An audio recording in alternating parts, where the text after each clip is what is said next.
Hello, everyone. Welcome to our series podcast called Reach Minds, Things to Ponder On in Our Life's Journey. In this first podcast, we will be exploring endings. How do we manage and navigate endings in our lives through some questions and answers format, which hopefully will offer you some insight. Before we start our conversation, I'm Nita Sharma. I'm an executive and leadership coach who is curious about people. And this podcast came about the changes and the transitions that I have been going through. And therefore, this got me thinking and being curious in terms of how do other people experience and manage change and endings in their lives? And how come for one person, an ending can be a complete standstill, yet for another person, this may lead things taken in their stride. Joining me today is my very good colleague, Joseph. I'm Joseph Ogbonna. I'm a leadership and executive coach who treasures wisdom. And I look forward to exploring what wisdom we can find around ending. Good question, Joseph. Now, endings can be about promotions, change in a job, starting a family, changes in our relationships, moving countries, changes in our health and lifestyles, changes that happen in our work and finances, death, and even retiring. So in essence, what we're going to be talking about today is ending as a change, which is so often situational, and also the process of transition that we all go through, which is the psychological part of our own adapting to the changes that are taking place in our lives. Nita, one of the examples give as an ending, starting a family. I'm curious, how was starting a family an ending for you? That's a really good question, Joseph. I think for me, starting a family, or at least for my part, and I guess with others, we're thrown into a process of transition, which is what I said earlier, is a psychological turmoil in some ways. It is also a situational change, but it also is a process where we somehow begin to change who we are. Now, this could be from being a single person or a couple to becoming a parent. That the life we had before having a family becomes different. So there is this whole psychological aspect that takes place.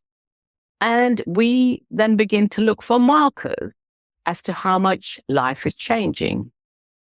Having a family requires us to adjust, adapt, relearn, learn, and maybe even think about the fact that I want to create a family which is not like my old family. Now, when I became a parent, I didn't think about what am I leaving behind. It's only during the course of the few months that followed, I had to recognize that my life was changing and that life would be quite different. The thing I wanted to say here is that when we're talking about endings, there is a planned and there's an unplanned and there's an external and an internal aspects of ending that occurs. What I would say, there are losses and then there are gains. However, psychologically, I don't think we sit there thinking about endings in a conscious way. That's so very true.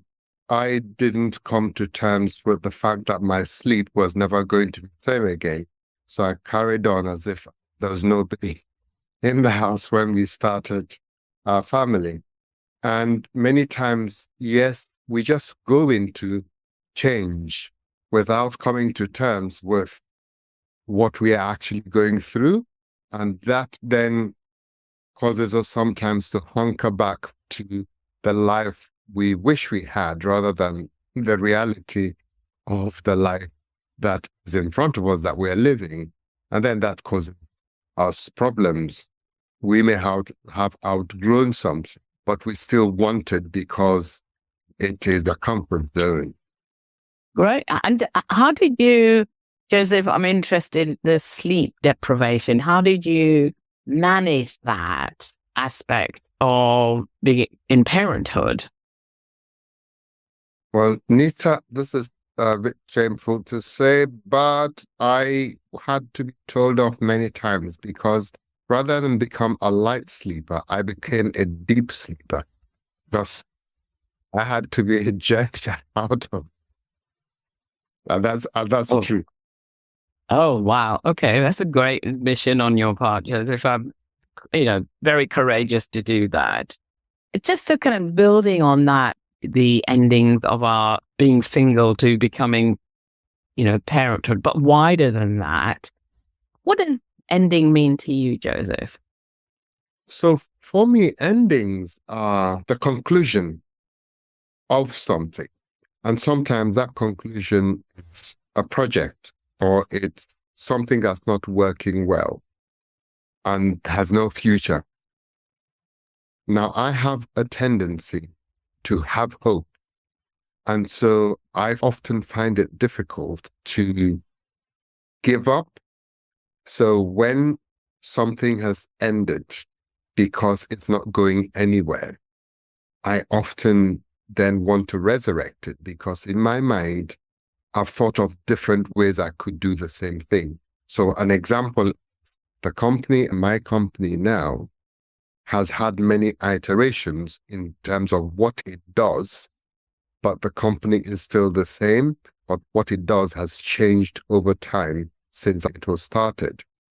It's quite interesting because one of my favorite authors in this field around ending is the work of William Bridges on transitions. I love his work, and he, in his books, talks about ending not being a linear process, that it might have different endings to new beginning to a neutral zone, which is the messy part of ending sometimes. And I guess what you were talking about in terms of your company was there was sort of there was the ending, but there was the not knowing and then new beginning. And so there were multiple levels of endings and beginnings you were having. What do you say to that, Joseph?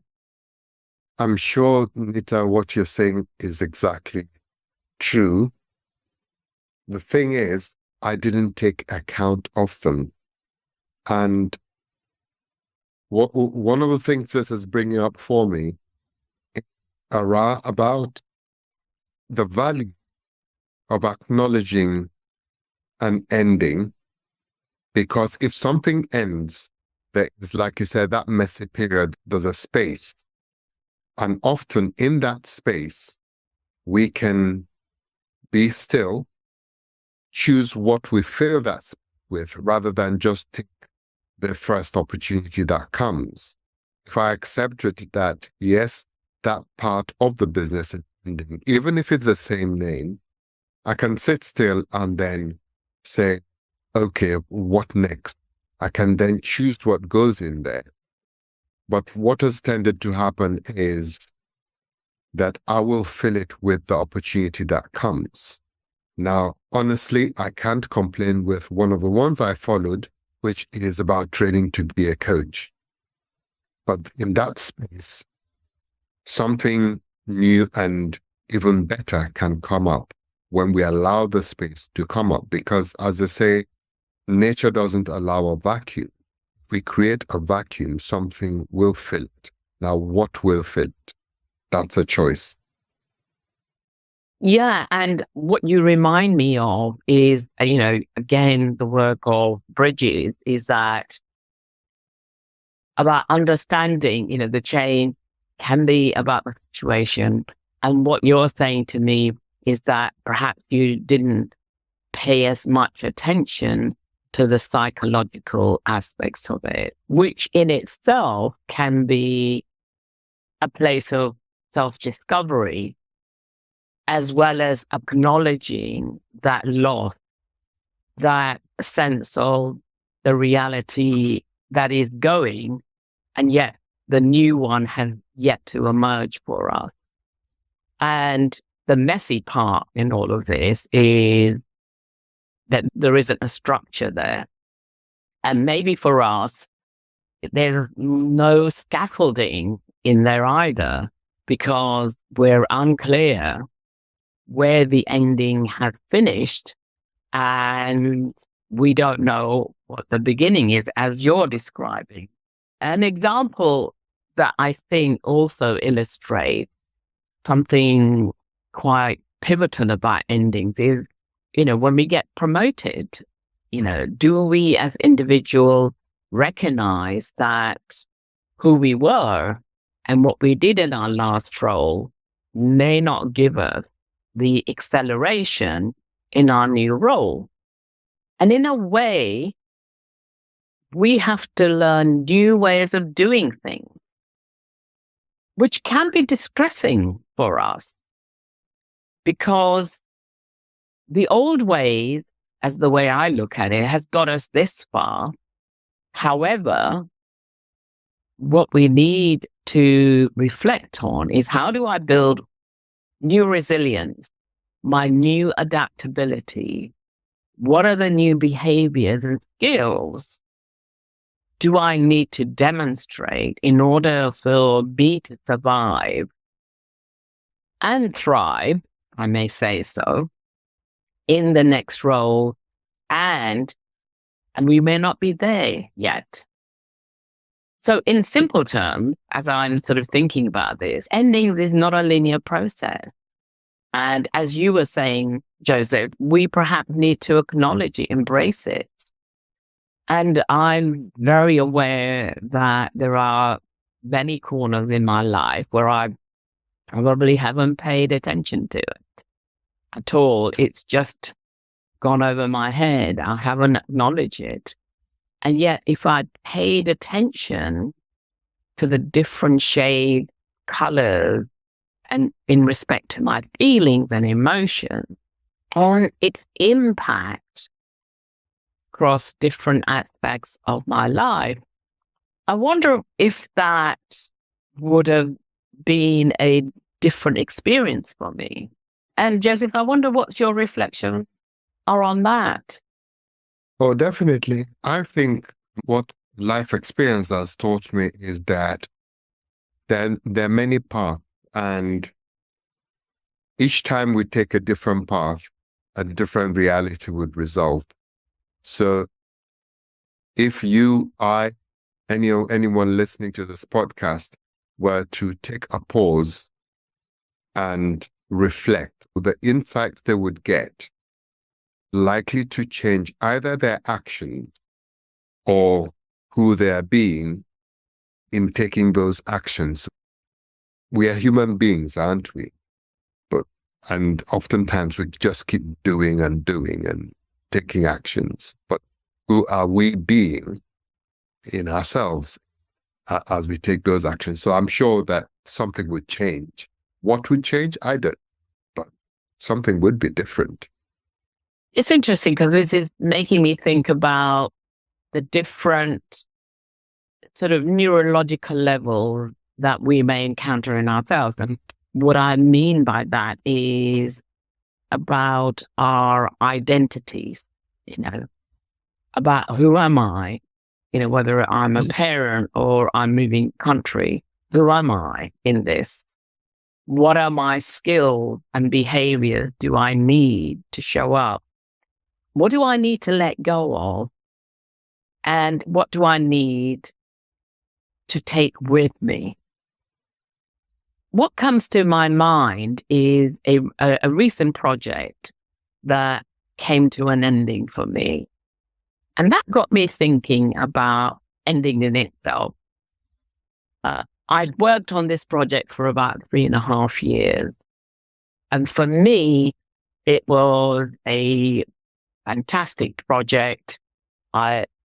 Many levels, I loved doing it. When it came to an end this year, I felt a sense of sadness, love, relief, gratitude, all those emotions coexisting. And there was a time where I felt there was a complete vacuum. And what had set in for me was a slight panic, because I wasn't sure what was going to be emerging next for me. And what I did differently, I held steady, which was a different way of me normally handling endings. So tell me, Joseph, what's been good about endings for you? Well, I can't remember something about, there's a quote about staying still until the mud settles. You can see the bottom of the pond. That's beautiful. What came to mind when you said that. So good about endings. I have lots of things that are good about endings. Perhaps one would be the end of my being a bachelor and getting married. And the fact I had let go of my bachelor ways. I also moved countries after I got married. And that was, a bit of a wrench for me. Some of it I didn't realize until much later on in life, because I just went with it. I didn't think about it. I didn't consider an ending. And years later, I realized that some of my actions were based on the fact I hadn't psychologically taken stock of what was going on, accepted it in order to move on. Well, Joseph, this has been a really insightful conversation, both hearing how you manage endings and just having an opportunity to air the subject of ending, which has been really fascinating for me. My big takeaway from our rich conversation, and hopefully for you and for others, is that whilst we can't escape endings, whether they're planned or unplanned, external or internal, what's important is to acknowledge that it's happening or it's happened, and to use your word that even in hindsight, we can take some essence out of it that we can bring into our own lives as we move forward from our ending. In our next podcast, we will talk about ending from the perspective of the internal, the grief reactions, the psychological aspects of ending. Thank you very much, Joseph, for partnering with me in this very first podcast. And my gratitude to you for being an ally and having the patience to help me navigate this very important area. It's been a pleasure.